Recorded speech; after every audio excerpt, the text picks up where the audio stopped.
Okay, part 3 of the electricity revision. Now we come to the section, okay, the domestic supply of electricity. Okay, what's important here, I'll just point out to you and make sure you revise it properly. Okay, the very first thing would be, like when we did this during our lessons, the calculation of cost of electricity. You need to know how to calculate the cost of electricity.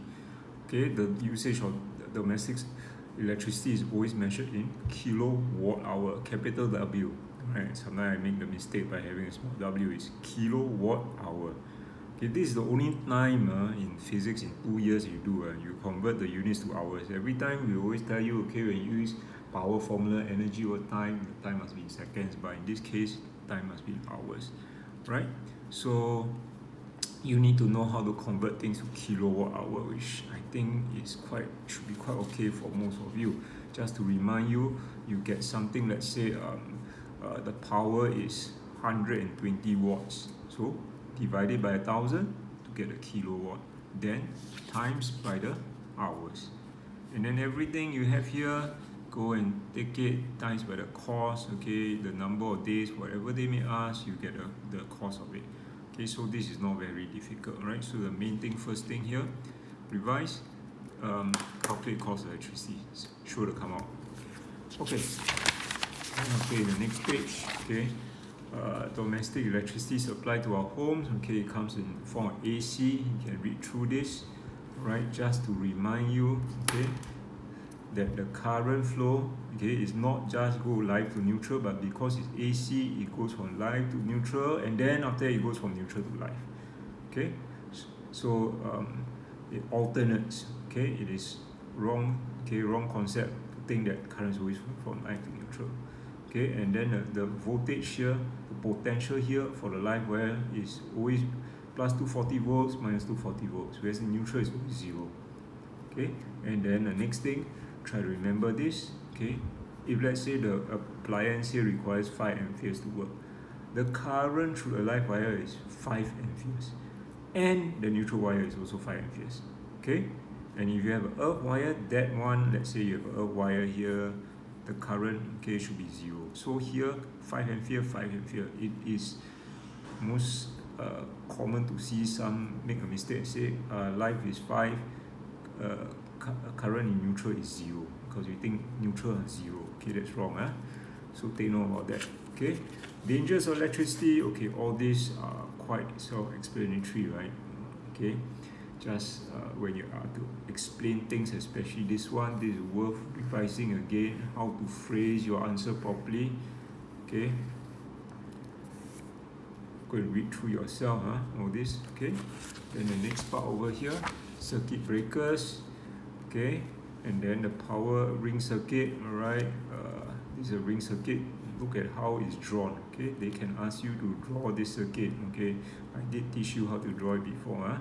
And then lighting circuit, okay, is always in parallel, and you also need to know why is your lighting circuit in parallel. Okay, I think everybody will say the first one. Okay, when this light bulb blows, the rest still can function. That's true. Okay, and then you can also say because the voltage is same throughout. Okay, so because the parallel circuit, the voltage is same throughout, so your voltage supply does not need to be so high compared to its parallel. Again, easy to say, hard to write it down. So when you need to write it down, you need to go and read through this. Okay, it's all here. Okay, go and read through this. Okay, now this has been asked before in exams. So they asked what's the function of neutral wire or the live wire. So go and study this. Okay, go and study this. Okay, don't just say live wire is for current to flow, neutral wire is for current flow. Okay, you must say something more than that. Okay, and then probably the one that always comes out without fail, most important thing over here is your fuse. Okay, know how to explain the function of a fuse. Don't just say a fuse blows. A fuse is a safety device. You need to be able to explain a bit more, right? Then you need to know, okay, the fuse rating. So if the current flow, let's say, is 0.5, the fuse rating is 1. Always the next whole number larger. So if the current is 3.3, then it's 4. Okay, you don't round down, become 3. No, next whole number. Okay. What will cause a fuse to blow? Okay, these are the situation. Okay, these are when short circuit occurs. So a huge surge or current will come about. Why? Because a short circuit occurs. Okay, and it doesn't blow when a person touches a live wire. Why? Because when we have a very large resistance, so okay, so there's no short circuit. Okay, in the end we also can get electric shock. Okay, so fuse explanation, must know, definitely must know this and do it well. Right? Okay, then function of switch. Again, this is something for you to know. Don't just say a switch to on and off circuit. Okay, and then the role of fuses and switches in a circuit. Okay, this explanation is I always like to teach you. Okay, that why you have to put a fuse and switch on live wire, right? So that when you open the switch or the fuse blows, right? The keywords, remember, your appliance is no longer live, right? And it's no longer connected to a high voltage, so it's safe for you to do repairs, okay, to touch, and even the exposed wire, you'll be okay. But if you were to put it the wrong way around, open the switch and the switch has neutral wire, like in this case, you can get electric shock. Why? Live wire connected to high potential. You are standing on the ground, unless you're flying above the air, flapping your wings, you are at a low potential, current will flow, okay, and that will cause electric shock.